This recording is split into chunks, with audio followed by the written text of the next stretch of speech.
गहरी रात, घना जंगल, हवा में अजीब सी सरसराहट। राजा विक्रम अपनी तलवार संभालते हुए चुपचाप उस बड़े पेड़ के पास पहुँचे। पेड़ की डाल से लटका हुआ वही मुर्दा शरीर जिसमें बेताल वास करता था, और जैसे ही विक्रम ने उसे उतारा, बेताल की हंसी गूंज उठी और बेताल बोला, राजा विक्रम, तुम जानते हो मैं बिना कहानी सुनाए चुप नहीं रह सकता, और कहानी के अंत में अगर तुमने जवाब नहीं दिया तो मैं उड़ जाऊंगा। और फिर बेताल ने शुरू की अपनी कहानी। बहुत समय पहले उज्जैनी नगर में एक धर्मशील राजा राज करता था। राजा धर्मवीर। उसी नगर में एक साधारण व्यापारी सोमदत्त अपनी पत्नी और इकलौते बेटे सुधाकर के साथ रहता था। सुधाकर पढ़ाई में होशियार, स्वभाव में सीधा साधा और दयालु था। एक दिन नगर में एक धनवान सेठ की बेटी राधिका का अपहरण हो गया। पूरा नगर हड़कंप में आ गया। राजा ने ऐलान किया, जो भी राधिका को सुरक्षित वापस लाएगा उसे आधा राज्य और भारी इनाम मिलेगा। सुधाकर, जो बचपन से ही बहादुर था, खोज में निकल पड़ा। कई दिनों की मेहनत के बाद उसने राधिका को जंगल के डाकुओं के अड्डे से छुड़ा लिया। दोनों को नगर लौटने में कई दिन लग गए। इस दौरान राधिका और सुधाकर में एक अजीब सा अपनापन पनपने लगा। जब वो नगर लौटे तभी सेनापति वीरभान, जो राजा का करीबी था, उसने दावा किया, लड़की को मैंने बचाया है।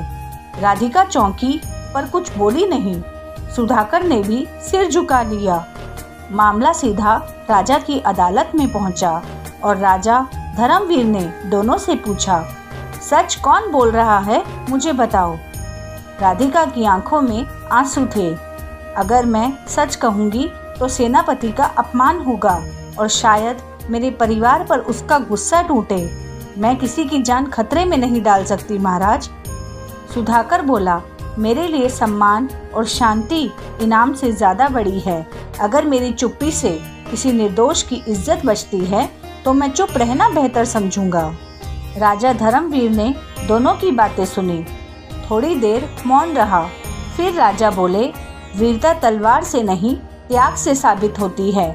सुधाकर, तुम्हारा त्याग तुम्हें विजेता बनाता है, और राधिका, तुम्हारी चुप्पी में भी एक महान साहस छुपा है। राजा ने सच जानने के बाद सेनापति को दंडित किया और इनाम सुधाकर को दिया। उस दिन पूरे नगर ने जाना कि न्याय केवल सजा देना नहीं बल्कि सही का सम्मान करना है। और फिर आता है बेताल का सवाल। बेताल बोलता है, तो राजा विक्रम, बताओ, सबसे बड़ा त्याग किसने किया? सुधाकर ने, जिसने सच छुपाया, या राधिका ने, जिसने अपनी जान की परवाह किए बिना किसी का सम्मान बचाया? राजा विक्रम ने बिना देर किए जवाब दिया, सबसे बड़ा त्याग राधिका ने किया।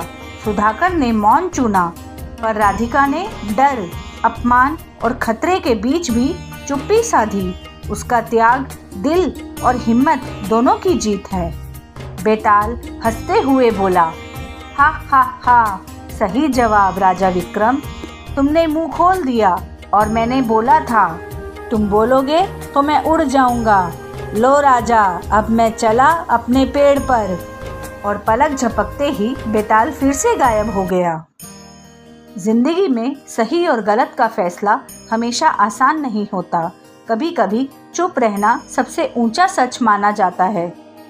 त्याग और साहस के ऐसे किस्से हमें याद दिलाते हैं कि इंसान की असली कद उसकी नीयत और कर्म से तय होता है, और यही कहानियाँ अनकही रहकर भी दिल तक पहुँच जाती है। धन्यवाद।